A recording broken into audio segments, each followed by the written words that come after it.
안녕하세요. 역사를 사랑하는 박종입니다. 오늘은 일본 메이지 유신에 대해서 한번 알아보겠습니다. 1603년 도쿠가와 이에야스가 일본의 전국 시대를 종교를 시키고 에도 막부를 세웠습니다. 그 시에 일본은 200년간 에도 막부의 지배하에 있었습니다.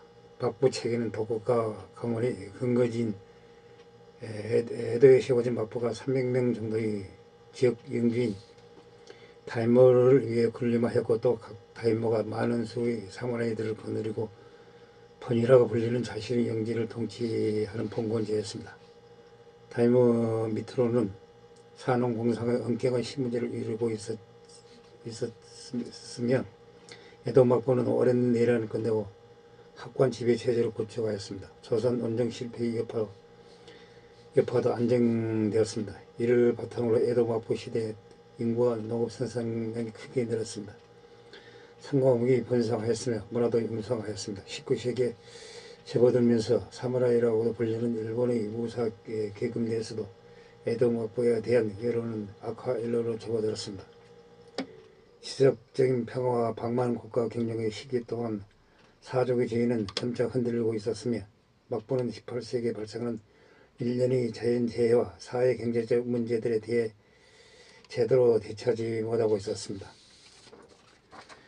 아무리 무술과 학문을 수상해도 금기간 신문제 아래서 마음대로 뜻을 펼칠 수 없는 현실에 붕괴하는 사족들이 많았습니다. 사상적인 측면에서도 막부의 기반이 흔들리고 있었습니다. 13세기 중국에 이어간 일본 승려들을 성리학이 전래되고 임진왜란때 끌려온 조선의 유학자들과 조선통신사를 통해 성리학이 융성하면서 성리학 특유의 통합적이면서도 수직적인 체제를 구축하고자 하는 정치 사상은 천황을 중심으로 하나로 통합된 일본이라는 생각까지 나아가고 있었습니다.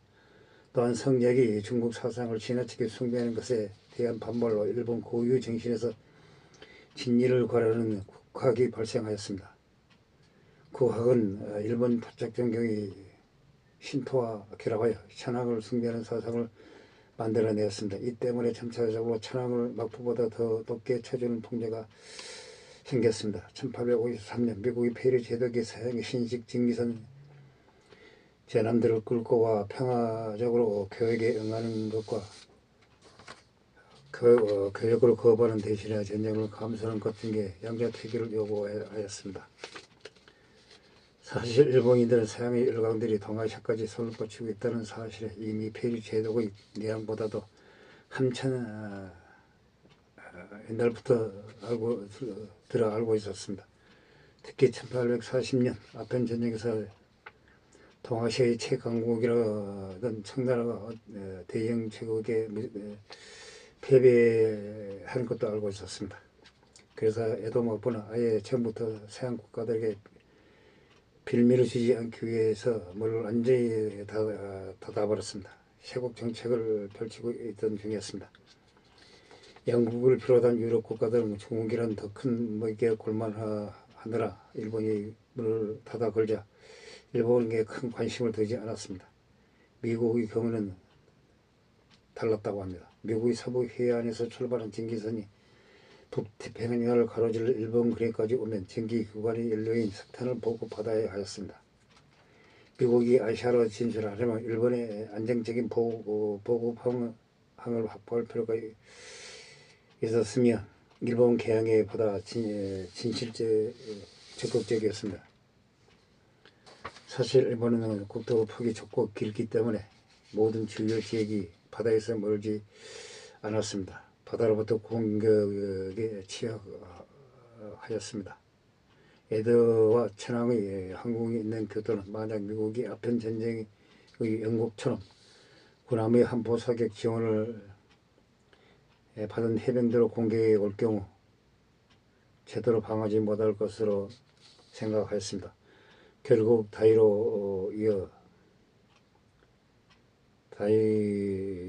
이 나오스케이 주도 아래 막부는 청나라처럼 패배하느니 평화적으로 통상조약을 맺기로 하였습니다. 이때 막부가 미국과 맺은 미일소 통상조약은 조선을 비롯한 다른 동아시아 국가도 겪게 된 전형적인 불평등 조약입니다. 관세권을 박탈을 당해 해외 공산품으로부터 자국 산업을 보호할 수 없고 외국인에게 취해법권을 줌으로써 일본에서 범죄를 저지른 외국인을 처벌할 수도 없었습니다. 그러나 아편을 금지할 수 있는 조항을 넣는 것이 막부의 수학이었습니다. 한편 막부도 개항에 대한 여론이 매우 좋지 않다는 것을 알고 있었습니다. 이 때문에 비난을 피하고자 위로는 천황의 허가를 받고 아래로는 다이머들과 해약을 열어 여론을 수렴하는 형식을 취하였습니다. 하지만 과거 힘으로 다이머들을 집어넣을 수 있었던 막부라면 하지 않았을 이런 생각은 결국 막부의 거대한 저충수가 되어버렸습니다. 당시 고베이 천황이 짐은 이인이 싫다며 결제를 자꾸 미뤘습니다. 다이머들과의 해합은 서양 국가에 대한 결사항전을 외치는 성토장이 되었습니다. 이 때문에 오히려 막부의 권위가 크게 실추되었습니다. 막부는 천황의 허가도 받지 못한 채 모든 다이머가 반대하는 조약에 세명하는 꼴이 되어버렸습니다. 한편 일단 미국과 조약을 맺게 되자 영국을 비롯한 다른 서양 국가들도 몰려왔습니다. 막부는 이들과도 불평등 조약을 맺을 수밖에 없었습니다. 막부가 천황의 직거 없이 근력적인 외교 조약을 체결했다는 사실에 대해 강경파들이 분통을 터뜨렸습니다. 예전부터 막부와 불편한 관계에 있던 웅본들이 막부와 대립각을 드러냈고 젊은 하급 무사들 사이에서 천황을 붙들고 외세를 물시자는 전황양이 사상이 열광적인 지지를 받았습니다. 처음에 이 젊은 무사들 일본도를 들고 외국인이나 친외국 세력을 모두 베어버리면 된다는 순진한 생각을 가지고 있었습니다. 이후 현실을 알게 되자 서양 문물을 받아들여 세력을 키우고 막부를 타도하자는 쪽으로 태도가 바뀌었습니다. 이들은 투마파라고 부르는데 특히 다이마나 번위 상층부가 전황 양의 호의적인 반응을 보인 조수본, 사스마본, 도사본, 희젠본 등에서 토막파 무사들의 영향력이 거셌습니다. 소수문의 요시다 소인과 같은 사상가들은 많은 토막파 문화생들을 길러냈습니다. 반면에 막부는 강경책과 유화책 사이에서 우왕좌왕하면서 내용의 일관성을 잃었습니다. 결과적으로 막부의 고임은 계속 실추되었습니다. 한편 외국 음악상들에 의해서 일본 경제가 심각한 타격을 받으면서 민족 폭동의 줄을 잇기도 하였습니다. 일본은 금값이 국제 시세보다 싸다는 것을 알아차리고 외국 무역상들이 일본의 금화를 대량으로 유출하였습니다. 이에 막부 정부는 금화의 불순물을 섞여 가치를 떨어뜨린 것으로 대응하였습니다. 하지만 갑작스러운 화폐 가치 저하는 심각한 인플레이션을 발생시켰습니다. 특히 도시에서 곡식 가격이 폭등하였습니다. 또한 당시 일본의 비단을 짜는 생사 가격이 싸다는 점을 이용해 외국 무역상들은 일본의 생사를 쓸어담아 중개에 팔았습니다. 이 때문에 당시 일본의 주요 산업이었던 비단 직조 산업이 붕괴되어 버렸습니다. 반면 저렴한 외국산 면역물이 밀려들었습니다. 막부 정부는 불평등 조약 때문에 이를 막지 못하였습니다. 서민 생활이 어려워지자 도시와 농촌에서 폭동이 일어났습니다. 결국에는 막부의 군대가 출동하여 겨우 진압하였으나 악순환이 반복되었습니다. 1860년 막부의 자유로 이 나오스케가 토마파 미토 탈번 당인들에 의해 암살되었습니다. 막부는 다이모들에게 유화책을 펼치고 대신 과격한 무사들을 탄압하라고 하였습니다. 막부는 각 다이모에게 스스로 계획을 수행하고 서양에 제항할 수 있는 힘을 키울 수 있게 하였습니다. 이 시기를 전후로 스마본과 조수본 등이 계획에 성공해 막부 못지않은 세력을 키울 수 있었습니다.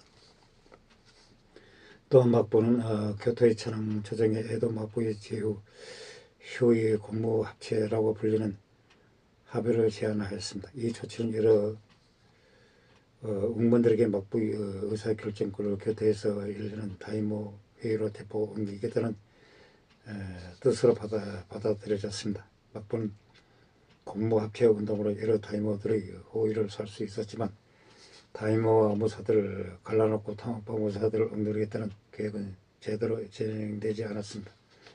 1862년부터 1863년 사이에 전국에서 전황양의를 외치는 무사들이 곁으로 몰려들었습니다. 고미 전황 이들에게 화답하여 막부의 양의를 실천하라고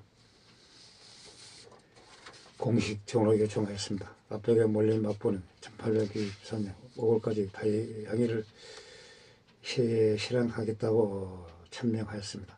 그러나 현실적으로 양의가 불가능하다는 것을 알았습니다. 하지만 조선의 양의파 무사들이 무단위로 미국과 프랑스 등의 애국 선방에 포격을 하였습니다. 미국과 프랑스군의 보복 공격을 받아서 박살이 나버렸습니다. 막부는 지배력을 강화하기 위해 나섰고 이 때문에 1864년 교토의 전황 양의파 무사들이 조수로 퇴거했다가 전황의 신변을 확보하여 정권을 탈취하겠다는 반란을 일으켰습니다. 반란은 막부 측에 의해 사스마 아이즈 일합군에 의해 조기에 진압되었습니다. 막부는 이 호기를 놓치지 않았습니다. 조수 정부는 나섰습니다. 막부는 사스마를 비롯한 여러 친벌의 군대를 소집하여 대군이 끌고 왔습니다. 이를 상대할 수 없다고 여긴 조수부는 최고의 3명의 중신들이 할복조사하고 급진 토막부들을 다 쳐내면서 막부에 항복하였습니다. 1865년부터 막부는 본격적으로 일본의 근대화를 진행시켰습니다. 프랑스의 지원을 받아 군대의 서양 무기와 석구식 훈련에 도입하였습니다. 서양 과학기술과 학문을 배우고자 하였습니다. 그러나 막부 내에서는 기득권을 유지하려는 세력의 반대에 부딪혀 개혁의 속도는 지지부진하였습니다. 또 막부뿐 아니라 몇몇 옹본에서는 광범위한 사회 정치 개혁이 벌어졌습니다. 특히 조선에서는 출신 계급에 구애받지 않고 인재를 등용하고 정치 구조를 간소화시키는 계획이 시행되었습니다. 1866년 에도 막부의 마지막 서군이 도쿠가와 요시노부가 등극하였습니다. 도쿠가와 요시노부는 지난 100년간 지속된 무능한 서군과는 달랐다고 합니다. 상당히 유능한 인물로 평가받았습니다. 그래서 역사가들은 요시노부에게 시간이 더 주어졌다면 막부가 최소한 수십 년은 더 지속될 수 있었다고 생각했습니다. 하지만 문제는 실제 역사에서 요시노부에게 시간이 주어지지 않았습니다.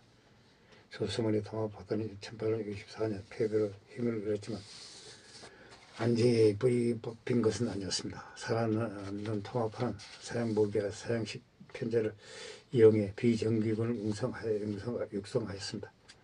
특히 부대 편성의 임무를 맡은 다카스키 신사코는 무사가 아닌 농민이 입대를 허용하는 참신한 방법을 사용하였습니다. 1865년 조스번의 내전에서 통합파의 무사 농민 혼선부대는 보스파를 급파하고 번위의 지배권을 탄환하였습니다. 통합파는 번위 풍부한 재정으로 싸워 영국으로부터 무기와 함선을 구입해 막부에 대한 싸울 준비를 갖췄습니다. 하지만 조선의 혼자만의 힘으로는 막부와 친막부 다이모들에게 대항할 수 없었습니다. 사스마부는 조선처럼 통합파 사족들이 세력이 크고 수십 년 전부터 진행된 계획을 통해 막부에 대항할 만한 풍부한 재정을 가지고 있었습니다. 지금까지 막부의 편에 서 있었습니다. 지난 1차 조수 정벌에서는 막부 진영으로 조수와 싸우기도 하였습니다. 그렇기 때문에 조수와 사스마가 막부에 맞서 동맹을 맺기에는 외부인의 설득이 필요하였습니다. 그러기에 사스마본의 가로인 마스 다테와키와 사스마반 사이고 다카모리 그리고 조수본의 정사기도 다카요시가 한자리에 모여 밀약을 논의하였습니다. 도서관 출신 사카모토 로마가 조수와 사스마 사이에 중간적 합의를 도출한 역할도 입히하여 1866년 비밀리에 사조 동맹이 맺어졌습니다. 박부로서는 조세 토마파가 복권한 것을 용납할 수 없었습니다. 1866년 여름 조서를 응징하기 위해 군사 행동에 나섰습니다. 여러 친벌이 병력 파견을 요청하였습니다. 하지만 조수와 동맹을 맺던 사스마는 병력 파견을 거부하였습니다. 사기가 빠졌던 막부군은 참패를 당하였다고 합니다. 이제 일본인들 막부 체제의 붕괴가 현실로 다가왔다고 생각하였습니다. 도사수 변조인 야마구치 요토는 고도 소지로 사카모토 로마 등의 조언에 따라 막부의 중재안을 제시하였습니다. 막부 대신에 다이모 회의가 담당하는 상호가 사가의 서민들로 구성된 하원이 천황을 정점으로 하는 정부를 구성하는 영국식 입헌군제를 실시하자는 것이었습니다. 1867년 쇼군 도쿠가와 요시노부는 이 제안에 응해서 막부를 폐지하고 권력을 천황에게 보응한다는 대정보응하를 승인하였습니다. 대정보응으로 인해 도쿠가와 가문은 서군의 지위를 잃었지만 여전히 거대한 직할지를 소유하고 상원에서 주요한 역할을 맡았습니다. 이렇게 평화롭게 정권 교체가 이루어지나 싶었는데 이러한 중재는 조수와 사스마바의 세력을 전부 만족시킬 수는 없었습니다. 1860년 10월 조서의 히로시와 시네오미와 사스마의 오쿠보와 도시미치가 맺은 막부 토벌을 위한 밀락을 통해 1867년 11월 조수와 사스마 동맹군은 곁으로 진군하여 한글을 확보하였습니다. 그리고 1867년 고메이 천황에 이어 지비한 메이지 천황에게 왕정복고가 도국가의 가문의 축출을 선언하게 하였습니다. 막부군은 이를 진압하기 위해 절병하지만 교토에서 벌어진 전투에서 참패하였습니다.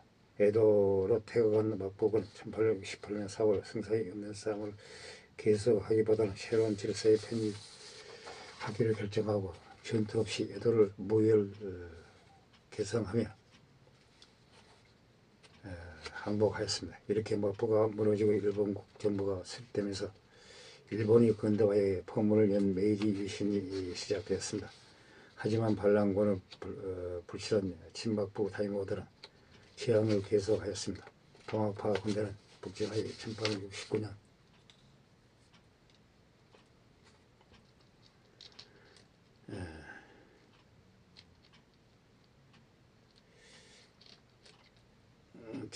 북진한 1869년 진압하였습니다. 이것이 보신전쟁입니다. 조카 메이지 위신이 끝나는 사기를 중앙집권을 이룬 1872년에 폐변 제현이로 여기기도 하지만 이 문서에서는 길게 보아서 1889년 대일본 제국 헌법이 공포되는 시점까지 서술하고 있습니다. 1868년 9월 아직 10대 어린 나이에 메이지 천황의 즉위식을 올리고 메이지 위신이 시작되었습니다. 아직 일본이 이함날은 불투명하였습니다. 왕정복고가 이루어졌지만 실제로 천황이 직접 통치에 나서리라 생각하는 사람은 없었습니다. 메이지 위신은 사실상 사스마본과 조수벌이 일부 서족들이 벌린 군사법에 불과하였습니다.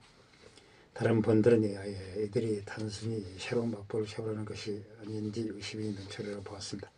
또한 유신에 참여한 사적들은 원래 서양을 배척하자는 양의에서 출발했습니다. 결국 막부를 몰아내고 권력을 잡는 과정에서 서양 문물을 적극적으로 도입하였습니다. 본질적으로 자기 모순적이었습니다. 이 시점에서 유신의 주요 인사들이라 표현은 많은 선택지가 있었습니다. 이들의 결정에 따라 일본의 미래가 크게 바뀔 수 있는 상황이었습니다. 왕정복고 쿠데타 이후 신정무개혁 급한 과제는 중앙집권화 세수 확보, 서양 문물이 도입된 것이었습니다. 먼저 신정부는 막번제라는 구시대의 정치 질서를 해체하려고 하였습니다. 다이모들이 쉽게 권력을 내놓지 않을 것이라는 점에서 저항이 충분히 예상되었습니다. 신정부는 면밀한 전술을 휘어 3년 만에 목적을 달성하였습니다. 먼저 이들을 69년 조수 사스마 도사 하쟁과 같은 웅변이 다이모들을 설득해 토지의 백성들에 대한 소유권을 자발적으로 청하에게 바람게 하는 판적봉안을 실시하였습니다. 판적봉안은 어디까지나 의식적 행위로 여전히 각 다이모는 지번사로 번위 통치를 계속하였습니다. 신정문의 다이모들을 압박하여 개혁찬성파 사족들이 본 정부의 행정직을 차지하도록 획책하였습니다.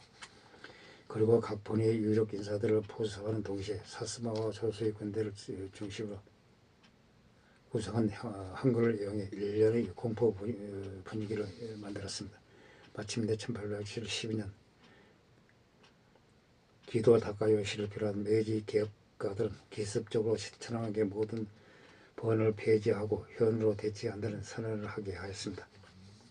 대신 다인모들에게는 과거 자신들이 다스리던 번에서 나오던 연간 징수액의 10%에 해당하는 복록을 매년 지급받도록 하였습니다. 이런 조치를 통해 단지 3년 만에 일본 전국이 행정단위로 28개 번에서 72개 부현위로 대폭 감소하였습니다. 정부가 각각의 현 지사를 파견하였습니다. 정부는 폐번 지형으로 옛번 지역의 정치권을 선회했지만 다이모에게 직을 상전록 과거 다이모들이 대량으로 관여하는 사적의 직업을 가록을 감당해야 하는 의무도 떠안았습니다. 정부는 국가 시입을 확보하기 위해 1874년 오쿠보 토시마치가 발언한 지조 개정 조례를 발표하였습니다. 조례에 따라 1870년대 중반 토지 측량이 실시되었습니다. 토지 일필마다 소유자가 정해져 권리증이 발행되었고 모든 토지에 대한 시장 가격을 조사하여 지가의 3%를 지조로 보고하였습니다. 에도 막부 시절은 세금을 말 단위로 수확량에 따라 쌀과 같은 현물로 납부하게 하였습니다. 지조 개정을 통해 농작물이 풍형에 관계없이 정부가 안정적인 세입을 확보할 수 있었습니다. 또한 토지 개인 소유가 안정되고 토지 개인 소유가 인정되고 농민이 어떤 정보를 재배할지 자유롭게 선택할 수 있었다고 합니다. 생산량이 증가했습니다. 반면에 지조가 농민에게 큰 부담이 되고 정부가 농작물 가격 변동에 따른 위험을 농민에게 전가되었습니다. 아직 토지 측량이 정확하지 않았습니다. 이후 농민이 반발이 거세게 일어났습니다. 이후 정부는 농민 폭등이 후설한 사족 반란과 결합한 것을 도로하여 세율을 2.5%로 낮췄습니다. 이를 통해 확보한 세수는 자본주의 산업 경제의 사회 간접 자본을 세우는데 투입되었습니다. 신 정부는 항만을 전설하고 등대를 설치하여 이런 수송을 위한 항로를 정비하였습니다. 전신용 회선을 부설하고 영국을 본뜬 우편 제도도 만들었습니다. 또한 정부가 철도 부설에 나서서 1872년 도쿄와 요코하마를 연결한 일본 최초의 철도가 개통되었습니다. 1880년대 철도 투자 붐에 힘입어 1890년대는 일본의 총 철도 연장 길이가 2250km에 달하게 됐다고 합니다. 한편 1871년에는 공용화폐로 정하고 1880년대에는 유럽 방식을 본받아 중앙은행인 일본 은행을 발족시켰습니다. 이상 일본의 메이슨에 대해서 알아봤습니다.